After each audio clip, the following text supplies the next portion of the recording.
চেষ্টা করেছি দায়িত্ব গ্রহণের পর থেকে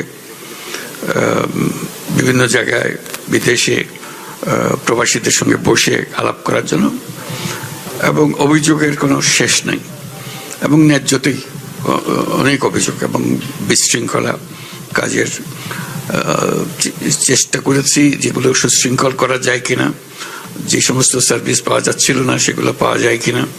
আমরা প্রথম দেখলাম যে অনেকগুলো পাসপোর্ট রিনিউ হওয়ার জন্য দেশে বসে আছে বছরের পর বছর, মাসের পর মাস। এটাও বুঝলাম না বসে থাকবে কেন। তখন আমি চাইলাম সব এম্বাসি থেকে তালিকা আনার জন্য কতগুলো পাসপোর্ট কি কারণে বসে আছে।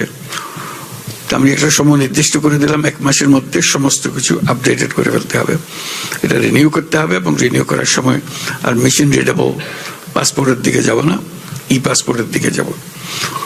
প্রথম অভিযোগ হলো যে স্যার এটা পারা যাবে না, আমাদের ক্যাপাসিটি নাই। আমি যে ক্যাপাসিটি না থাকলে ক্যাপাসিটি বাড়ান, কিন্তু কাজটা করতে হবে। তো তারাও খুব আমার জোর জার দেখে তারাও খুব সিরিয়াসলি নিল। দেখলাম যে মাসখানিকের মধ্যে সব পরিষ্কার করলো, প্রত্যেকটা এম্বাসিতে এটা হলো। আমাদের এটা কিভাবে করলেন বলে, রাত দিন তারা পরিশ্রম করছে এবং তাদেরকে ধন্যবাদ জানাই যে দিন হয় নাই, এখন রাত দিন পরিশ্রম করে অল্প সময় করে দিয়েছে।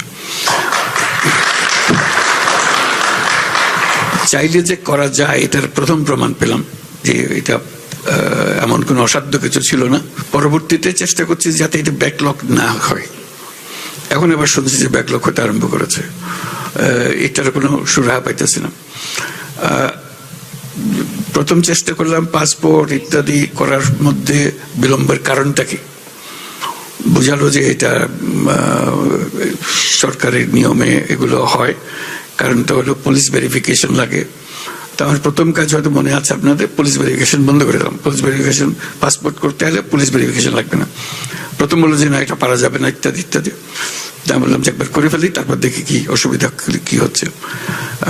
আমার ব্যাখ্যাটা ছিল এই যে বাংলাদেশে আমি জন্মগ্রহণ করেছি, আমি বাংলাদেশী নাগরিক, আমার পরিচিতি দেওয়ার দায়িত্ব সরকারের। পাসপোর্ট আমার পরিচিতি, কাজে এখানে আমি যদি অপরাধ করে থাকি তাহলে পুলিশ আমাকে ধরবে, পাসপোর্ট আমাকে ধরতে পারবে না।